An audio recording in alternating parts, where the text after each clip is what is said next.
ഷാലോമിൻ്റെ എല്ലാ ബഹുമാന്യ പ്രേക്ഷകർക്കും ഏദൻ തോട്ടത്തിലേക്ക് സ്വാഗതം.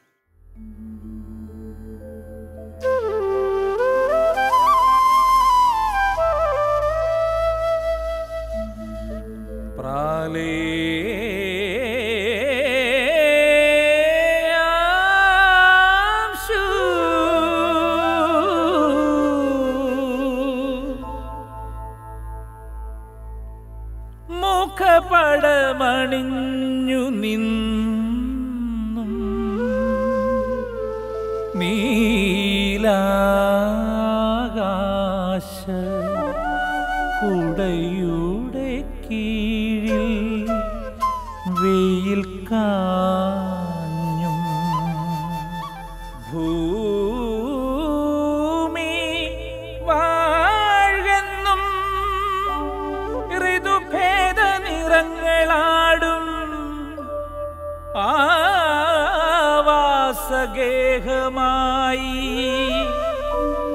ജീവനും മനുഷ്യനും നീ.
പറുദീസയുടെ കിഴക്ക് ദൈവം നമുക്കായി സൃഷ്ടിച്ച ഏദൻ തോട്ടം നമുക്കിന്ന് അന്യമാണ്. അന്യമാക്കപ്പെട്ട ഏദനിലേക്കുള്ള മടക്കയാത്രയിൽ നമ്മെ നയിക്കുന്നത് യേശുവാണ്. രണ്ടാം മാതമായ അവൻ്റെ കൈപിടിച്ച് നമുക്കും നടക്കാം. അവൻ്റെ കയ്യിലെ ചോരപ്പാടുകൾ നമുക്ക് ചുറ്റും ഓർമ്മപ്പൂക്കളായി വിടരുന്നു. അവനെ അനുഗമിക്കുന്ന നമ്മൾ അനുവർത്തിക്കേണ്ട ചില ധാർമ്മിക മൂല്യങ്ങളെക്കുറിച്ച് ഓർമ്മിപ്പിക്കുക മാത്രമാണ് ഷാലോം ഈ പരിപാടിയിലൂടെ ചെയ്യുന്നത്. ഈ യാത്രയിൽ നമ്മോടൊപ്പം ചേരാൻ ചില അതിഥികളുമുണ്ട്. നമുക്കവരെ ഒന്ന് പരിചയപ്പെടാം. ഇത് ഫാദർ ജോസ് മരിയദാസ്, മലങ്കര സഭയിലെ ബഥനി സന്യാസ പാരമ്പര്യത്തിലുള്ള ഈ വൈദികൻ ഒരു പരിസ്ഥിതി ആത്മീയ പ്രചാരകൻ കൂടിയാണ്.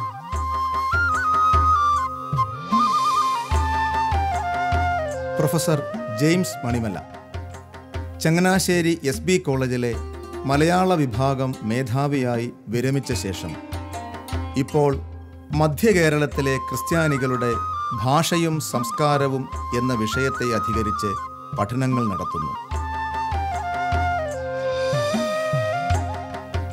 മ്യൂസ് മേരി ടീച്ചർ ഒരധ്യാപിക എന്നതിലുപരി ഒരെഴുത്തുകാരിയും മലയാളത്തിലെ സാംസ്കാരിക പ്രവർത്തകയും കൂടിയാണ്.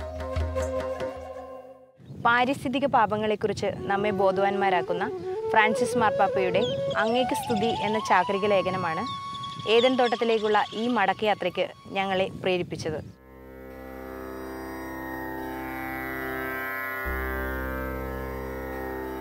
സംവാദങ്ങളിലൂടെയും അഭിപ്രായങ്ങളിലൂടെയും നമുക്ക് പരസ്പരം പറയാം അങ്ങേക്ക് സ്തുതി.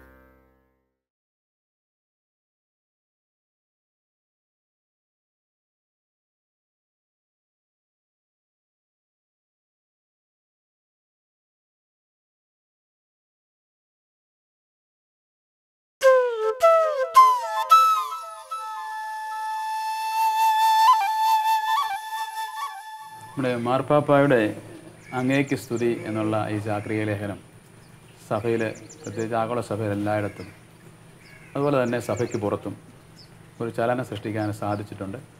പ്രസക്തമായൊരു വിഷയത്തിലേക്ക് ഒരു വലിയ ആവേശം പകരാൻ സാധിച്ചിട്ടുണ്ടെന്ന് ഞാൻ കരുതുന്നു. എങ്കിലും ഈ സംരംഭത്തിൻ്റെ പ്രസക്തിയുടെ വലിപ്പം വെച്ച് നോക്കുമ്പം അല്പം താമസിച്ചു പോയില്ലേ എന്നെനിക്കും തോന്നാറുണ്ട്.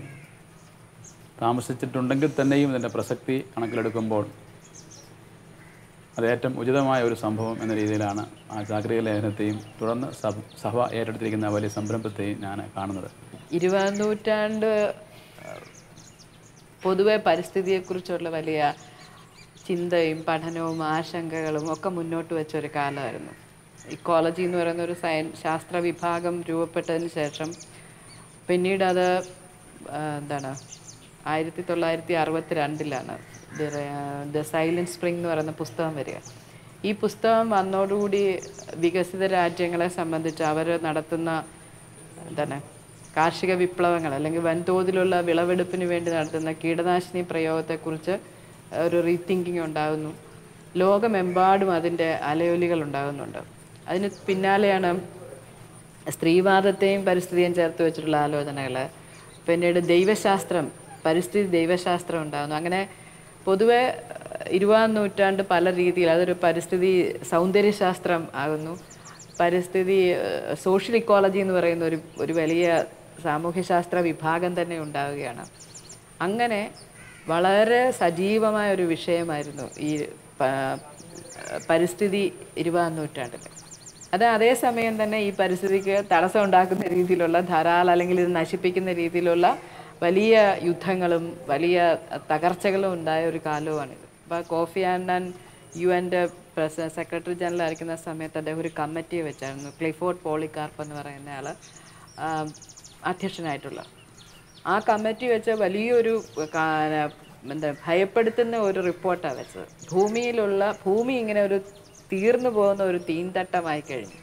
ഇനിയും വിഭവങ്ങളെ തിരിച്ചുൽപ്പാദിപ്പിക്കാൻ സാധ്യമല്ലാത്ത വിധം നശിച്ചു പോയിക്കൊണ്ടിരിക്കുന്ന തകർന്നു തീർന്നുകൊണ്ടിരിക്കുന്ന ഭൂമിയെക്കുറിച്ചുള്ള ഒരു ആശങ്ക അദ്ദേഹം മുന്നോട്ട് വെക്കുന്നു.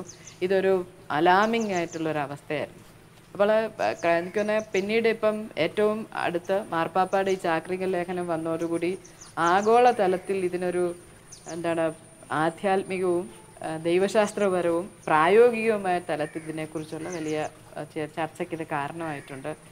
അത് എനിക്കൊന്ന് വിശ്വാസിയെ സംബന്ധിച്ച് പലപ്പോഴും പ്രത്യേകിച്ച് ക്രിസ്തു മതവും ഒക്കെ ആയിട്ട് ബന്ധപ്പെട്ട് പലപ്പോഴും പല വിമർശനങ്ങളും ഉണ്ടായിട്ടുണ്ട്. ഈ ഭൂമിയോടുള്ള ഒരു കരുതലില്ലായ്മ പലപ്പോഴും പ്രകടിപ്പിക്കുന്നുണ്ടെന്നുള്ളത്. അപ്പം നമ്മൾ സെയിൻറ്റ് ഫ്രാൻസിസ് അസീസിയുടെ ഒരു പ്രാർത്ഥനയിലാണ് ഇത് തുടങ്ങുന്നത്. അപ്പോൾ അന്നുള്ള അദ്ദേഹത്തിന് സൂര്യനെയും ഭൂമിയും ഒക്കെ സഹോദരനും സഹോദരിയായിട്ട് വിളിക്കാൻ സാധിച്ചിരുന്നെങ്കിൽ എത്രയോ വലിയൊരു പരിസ്ഥിതിയും മനുഷ്യനും ദൈവവും ചേർന്ന ഒരു വല്ലാത്തൊരു സാകല്യത്തെക്കുറിച്ചാണ് വച്ചിരുന്നത്. അപ്പോൾ നമുക്കത് വീണ്ടും ചർച്ച ചെയ്യാനും നമ്മൾ ജീവിക്കുന്ന കാലത്തെക്കുറിച്ചും നമ്മുടെ വിശ്വാസത്തെ തന്നെ ഒന്ന് പുനർവായിക്കാനും ഒക്കെ ഈ ചാക്രിക ലേഖനം കാരണമാകുന്നുണ്ടെന്നാണ് എനിക്ക് തോന്നുന്നത്. ഇപ്പം മ്യൂസ് മേരി പറഞ്ഞത് ഈ വിഷയത്തെക്കുറിച്ച് നമ്മൾ ചിന്തിക്കേണ്ടതിൻ്റെ സമയം ഇത്തിരി കടന്നു പോയിട്ടുണ്ടോ എന്നുള്ളൊരു ഒരു തലത്തിൽ തന്നെയാണ് ഞാൻ മനസ്സിലാക്കുന്നത് ആ കാര്യത്തെക്കുറിച്ച്. ഇപ്പോൾ ഫ്രാൻസിസ് അസീസിയെക്കുറിച്ച് ഇവിടെ സൂചിപ്പിച്ചല്ലോ. ഫ്രാൻസിസ് അസീസി പറഞ്ഞ ഒരു കാര്യം പ്രത്യേകം നമ്മൾ ശ്രദ്ധിക്കേണ്ടുന്ന ഒരു കാര്യമാണ്. ഈ ലോകത്തുള്ള എല്ലാ മനുഷ്യരും ശ്രദ്ധിക്കേണ്ടുന്ന ഒരു കാര്യമാണ്. അദ്ദേഹം പറഞ്ഞത് എല്ലാവരും സൃഷ്ടിക്കപ്പെട്ടത് ശൂന്യതയിൽ നിന്നാണ് എന്നാണ്. ആ നിലയ്ക്ക് എല്ലാവരും സഹോദരന്മാരാണെന്നും അദ്ദേഹം പറയുന്നുണ്ട്.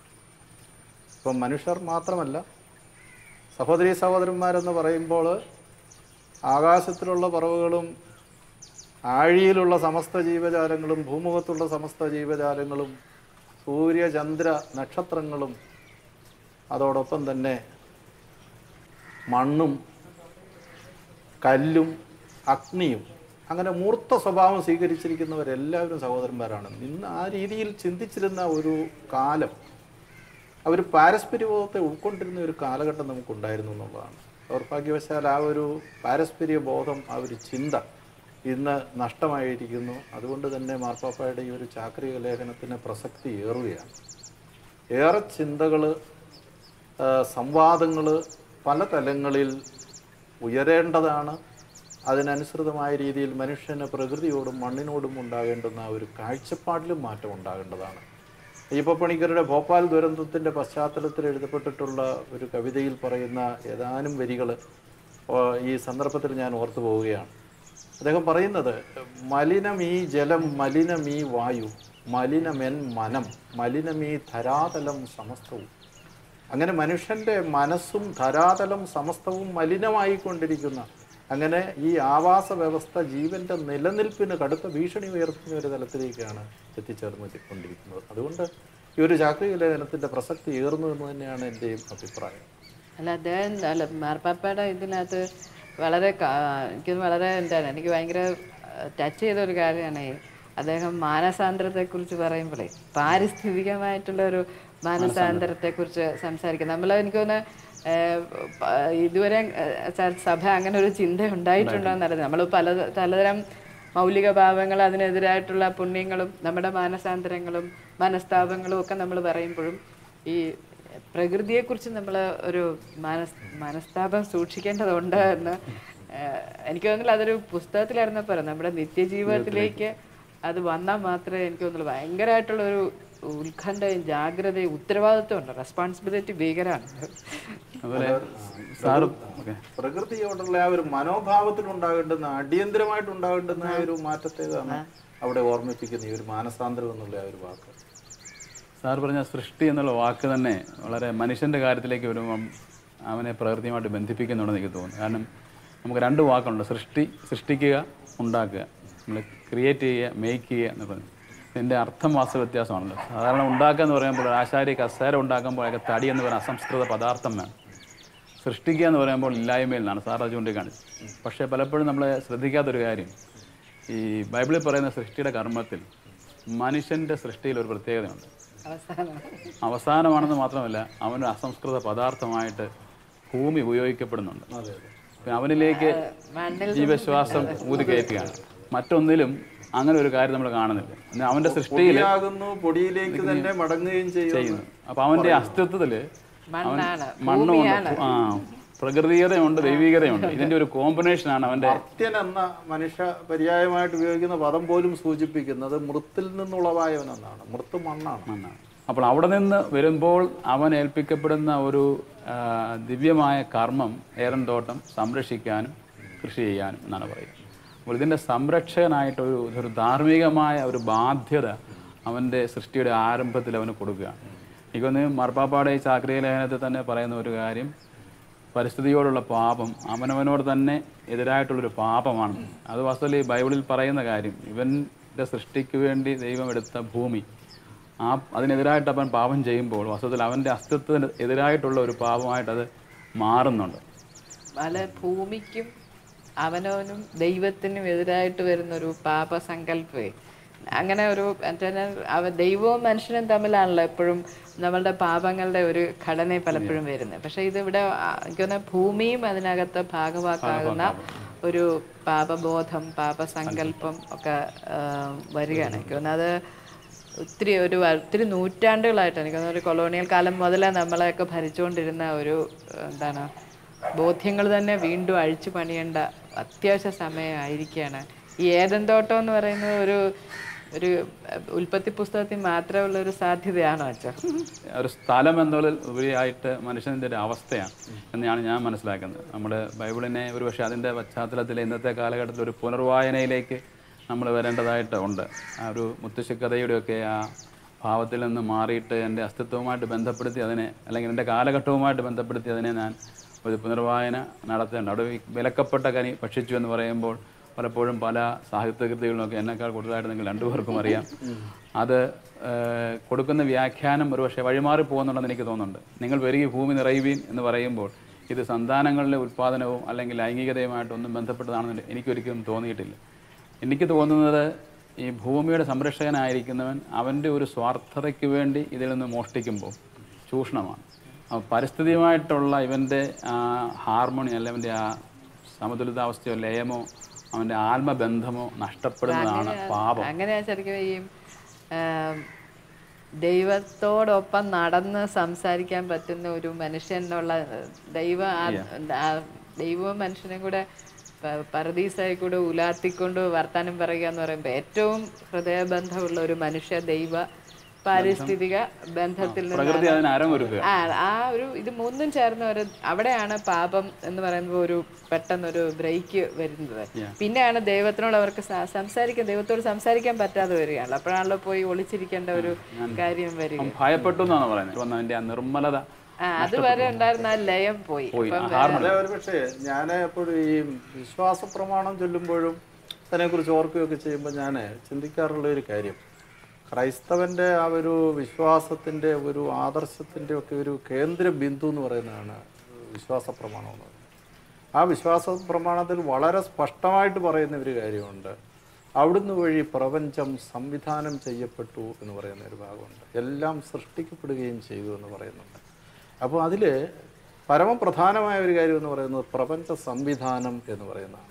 ഇന്ന് നമ്മൾ ഈ കാണുന്ന രീതിയിലുള്ള ഈ പ്രപഞ്ചം സംവിധാനം ചെയ്യപ്പെട്ടിരിക്കുന്നത് എങ്ങനെ? മനുഷ്യൻ മാത്രമാണോ അവിടുത്തെ മേധാവിയായിട്ട് മറ്റുള്ളവരെ കാൽക്കീഴിൽ നിർത്തേണ്ടതെന്ന് ചിന്തിക്കേണ്ട ഒരു കാര്യമുണ്ട്. ഇന്ന് ഭൂമുഖത്ത് ഏതാണ്ട് 17.5 ലക്ഷം ഇനം ജീവജാലങ്ങളുണ്ടെന്നാണ് പറയുന്നത്. 17.5 ലക്ഷം ഇനം. അപ്പോൾ ഈ ജീവജാലങ്ങളെ മുഴുവൻ ഒരു പ്രത്യേക ആവാസ വ്യവസ്ഥയ്ക്കുള്ളിൽ ഒരുക്കി നിർത്തിയിരിക്കുകയാണ് ഈ ഭൂമിയിൽ എന്ന് പറയുന്നതാണ്. ഈ ആവാസ വ്യവസ്ഥയെക്കുറിച്ച് നമ്മൾ പറയുമ്പോൾ എക്കോ സിസ്റ്റം എന്നൊക്കെ നമ്മൾ പറയും. എക്കോ എന്ന വാക്കിൻ്റെ അർത്ഥം തന്നെ വീടെന്നാണ്.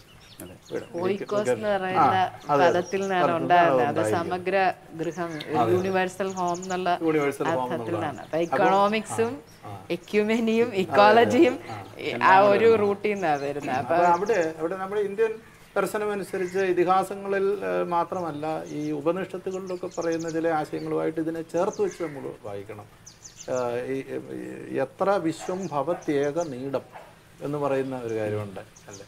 അപ്പോൾ അവിടെ ഒരു പക്ഷിക്കൂട് പോലെ ലോകം ഭവിക്കുന്ന ആ ഒരു എവിടെ എന്നുള്ള ഒരു കാര്യമാണ്. എവിടെയാണോ ലോകം വിശ്വം ഒരു പക്ഷിക്കൂട് പോലെ ഭവിക്കുന്നത് എന്ന് പറയുന്നത്. അപ്പോൾ അങ്ങനെയുള്ള ഒരു പക്ഷിക്കൂട് പോലെ ഏകോദര ഒരു കൂട്ടായ്മയിൽ ഒരു കുടുംബം പോലെ കഴിയേണ്ടുന്ന ഒരു പ്രപഞ്ച സംവിധാനമാണ് ഈ ഭൂമിയിൽ ഒരുക്കപ്പെട്ടിരിക്കുന്നത്. അപ്പോൾ അതിനിടയിലാണ് ഈ ജീവജാലങ്ങളെ കീഴ്പ്പെടുത്തുക, ആധിപത്യം സ്ഥാപിക്കുക എന്നീ മനോഭാവങ്ങളോടുകൂടി മനുഷ്യൻ മേധാവിയായിരിക്കുകയും കൊല്ലരുത് എന്നുള്ള ആ ഒരു നിയമത്തെ പോലും അത് മനുഷ്യരെ കൊല്ലരുത് എന്ന് മാത്രമാക്കി പരിമിതപ്പെടുത്തിയിട്ട് നിഷ്കരണം ജീവജാലങ്ങളെ മുഴുവൻ ഇല്ലാതാക്കുകയും ഭൂമിയുടെ ഏക അവകാശി ഞാനാണ് എന്ന മട്ടിൽ അവൻ അധിപനാകുകയും ചെയ്തു. അവൻ്റെ ജീവിത നിയോഗം ഇതിൻ്റെ എല്ലാം സംരക്ഷകനാകുക എന്നുള്ളതാണ്. സംരക്ഷകൻ എന്നുള്ളിടത്തു നിന്ന് ഇവൻ അതിൻ്റെ ചൂഷകനും ഒരു പക്ഷേ അതിൻ്റെ മേധാവിയും. ദൈവശാസ്ത്രത്തിലൊക്കെ എനിക്ക് തോന്നുന്നത് അത്തരം ഒരു സ്റ്റിവാർഡ്ഷിപ്പ് എന്ന് പറയുന്നത് മനുഷ്യൻ്റെ അത്തരം ഉത്തരവാദിത്തത്തെക്കുറിച്ചുള്ള പഠനങ്ങളൊക്കെ വരുന്നുണ്ട്. പക്ഷേ പൊതുവെ ഭൂമിയെ ഭൂമിയിൽ നിറയുവൻ, ഭൂമിയെ കീഴടക്കും എന്നുള്ള ഒരു ആറ്റിറ്റ്യൂഡിലായിരുന്നു പൊതുവെ ഒരു നമ്മളെപ്പോഴും പ്രായോഗികമായിട്ട് അങ്ങനെ വന്നിട്ടുണ്ടെങ്കിൽ ബൈബിളിൽ അങ്ങനെ ഒരു പ്രയോഗിക്കുമ്പോൾ അങ്ങനെ സംഭവിച്ചിരുന്നു. പക്ഷെ ഒരുപക്ഷെ ഇതിൻ്റെ ഉണ്ടാകുന്ന പ്രത്യാഘാതം ഇന്ന് ഭൂമി കലഹിച്ച് നിൽക്കുന്നു, അല്ലെ പ്രകൃതി കലഹിക്കുന്നു, അല്ലെങ്കിൽ പരിസ്ഥിതി ആഘാതങ്ങൾ എന്നൊക്കെ പറയുന്നു. അതും വാസ്തവത്തിൽ ബൈബിളിൽ തന്നെ പറഞ്ഞിട്ടിരിക്കുന്നതാണ്. ആദ്യ പാപം ചെയ്യുന്ന ആദ്യ മാതാപിതാക്കൾക്കാണെങ്കിലും കായനുമൊക്കെ കിട്ടുന്ന ശിക്ഷ സങ്കല്പം എന്താണ്? പ്രകൃതി അവനോട് കലഹിക്കുമെന്ന്. പ്രകൃതിയോട് അവനുണ്ടായിരുന്ന കൂട്ട്, ചങ്ങാത്തം, അതിൽ മുറിപ്പാട് വീഴും, നിനക്ക് വേണ്ടി ഭൂമി മുള്ളു മുളപ്പിക്കും.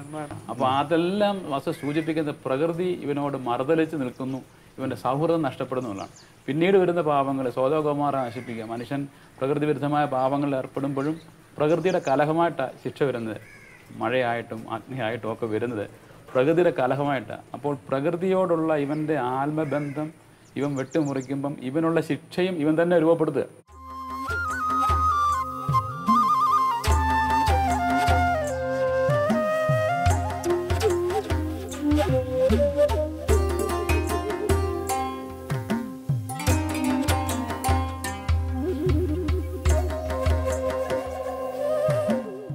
ഈ സംവാദത്തോട് ചേർന്ന് നിൽക്കുന്ന ചില അഭിപ്രായങ്ങൾ കൂടി നമുക്ക് ശ്രദ്ധിക്കാം. അനിവാര്യമായ പ്രകൃതി ചിന്തകളെക്കുറിച്ച് ഉറക്കെ പറയാം.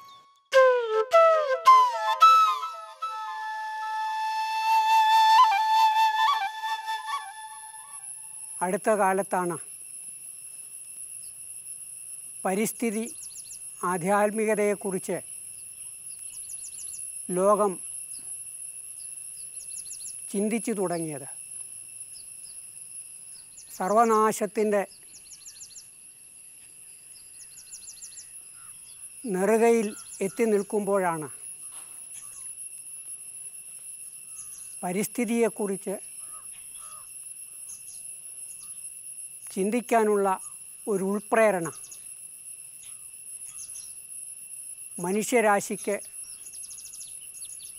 ഉണ്ടാവുന്നത്. ഈ കാലഘട്ടത്തിൻ്റെ ഏറ്റവും രൂക്ഷമായ അല്ലെങ്കിൽ ഗുരുതരമായ പ്രശ്നമായിട്ട് ഇന്ന് ലോകമെമ്പാടുമുള്ള വിശ്വാസികളും നിരവധി വ്യത്യസ്ത സംഘടനകളും ഒരേപോലെ ഉറക്കെയും ശാന്തമായും ചിന്തിക്കുന്ന ഒരു വിഷയം എന്ന് പറയുന്നത് പരിസ്ഥിതി സംരക്ഷണമാണ്. എന്തുകൊണ്ടാണ് അത് ഈ കാലഘട്ടത്തിൻ്റെ ഏറ്റവും പ്രത്യേകതയാർന്ന വിഷയമായി തീർന്നത്?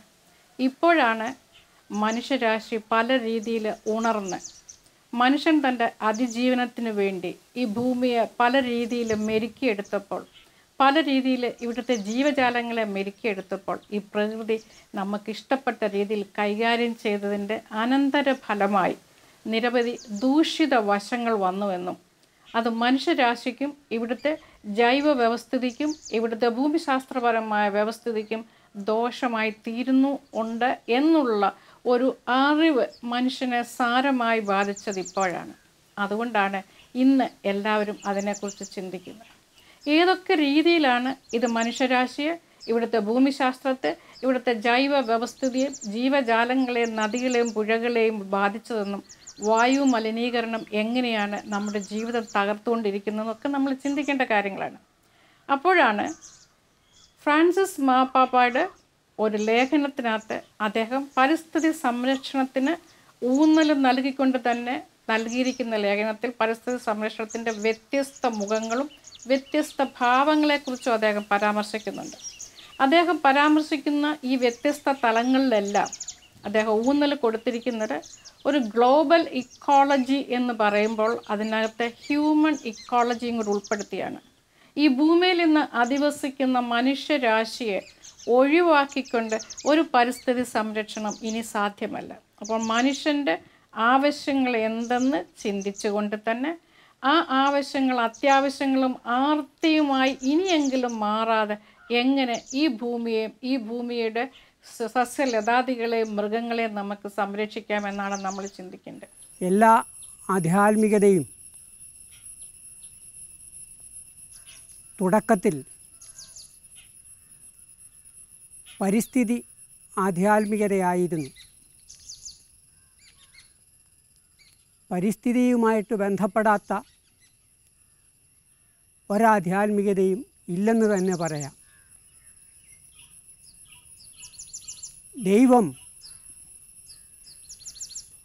എന്ന സംജ്ഞ ലോകത്തിലേക്ക് കടന്നു വന്നത്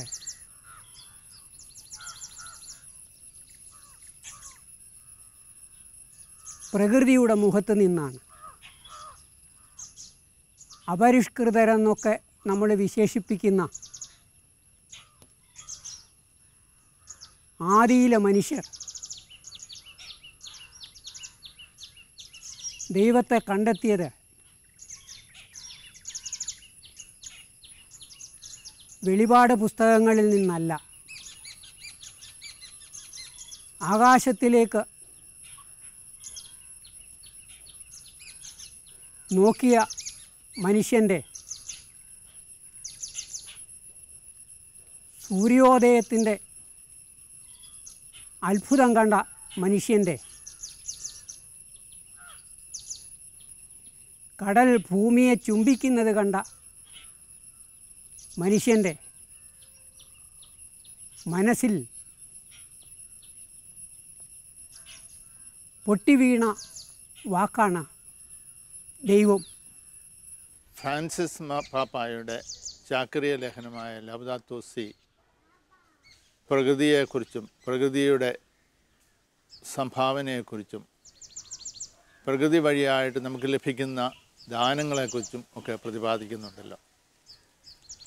പ്രകൃതി മാതാവ് നൽകുന്ന ദാനങ്ങൾ, കൃപകൾ, സവിശേഷതകൾ മനുഷ്യജീവിതത്തിൽ വളരെയധികം സ്വാധീനം ചെലുത്തുന്നുണ്ട് എന്ന് നമുക്കറിയാം. എല്ലാ ജാതി മതസ്ഥർക്കും ഈ പ്രകൃതിയുടെ ദാനങ്ങൾ സ്വീകരിക്കുവാനും ഉൾക്കൊള്ളുവാനും മറ്റുള്ളവർക്ക് അത് ദാനമായി നൽകുവാനും സാധിക്കുന്നു. എന്നാൽ പലപ്പോഴും നാം പ്രകൃതിയിൽ നിന്ന് അകന്നു പോവുകയാണ്, പ്രകൃതിയുടെ നിയമങ്ങൾക്ക് വിരുദ്ധമായി പ്രവർത്തിക്കുകയാണ്. പ്രകൃതിയെ ചൂഷണം ചെയ്യുന്ന അനുഭവങ്ങളും വിരളമല്ല.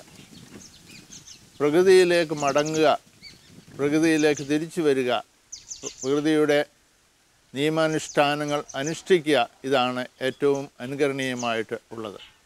ഇന്നിപ്പോൾ ലോകമെമ്പാടുമുള്ള പലവിധ വാർത്തകളിൽ വന്ന് നിറയുന്ന കണ്ടാൽ നമുക്കറിയാം, ഈ വായു മലിനീകരിക്കപ്പെട്ടു, നദികളും പുഴകളും മലിനീകരിക്കപ്പെട്ടു കഴിഞ്ഞു. വ്യത്യസ്ത ഭാവങ്ങളിലുള്ള മൃഗങ്ങൾ, ജീവജാലങ്ങൾ, ജൈവ സമ്പത്ത് ഒക്കെ അതിൽ നിന്ന് ഓരോന്നോരോന്നായിട്ട് ഈ ഭൂമുഖത്ത് നിന്ന് അപ്രത്യക്ഷമായിക്കൊണ്ടിരിക്കുകയാണ്. ഇങ്ങനെ അപ്രത്യക്ഷമായിക്കൊണ്ട് ഇരിക്കുന്നവയെ ഇനിയെങ്കിലും സംരക്ഷിച്ച് നിർത്തിയില്ലെങ്കിൽ നമ്മളുടെ കയ്യിൽ ദാനമായി തന്ന ഈ ഭൂമി നമ്മളുടെ അടുത്ത തലമുറയ്ക്ക് നമ്മൾ കൈമാറുമ്പോൾ ഏത് അവസ്ഥയിലായിരിക്കും?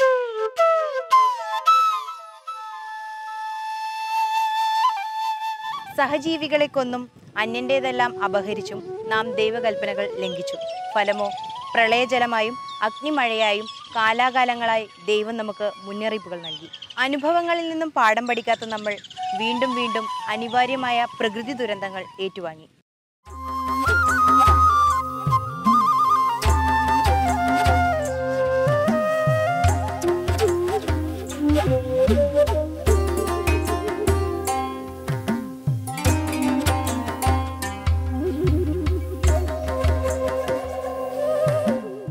വീണ്ടും അടുത്ത ആഴ്ച കാണും വരേക്കും നന്ദി, നമസ്കാരം.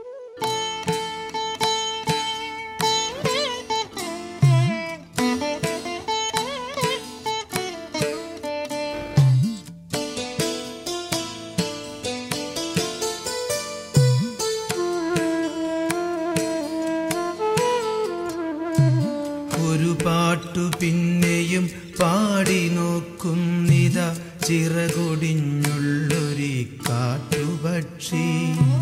മഴുതിന്ന മാമര കൊമ്പിൽ തനിച്ചിരുന്നൊടിയ ചിറകു ചെറുതിളക്കി. ഒരു പാട്ടു പിന്നെയും പാടി നോക്കുന്നിതാ ചിറകൊടിഞ്ഞുള്ളൊരു കാട്ടുപക്ഷി. മഴുതിന്ന മാമര കൊമ്പിൽ തനിച്ചിരുന്നൊടിയ ചിറകു ചെറുതിളക്കി.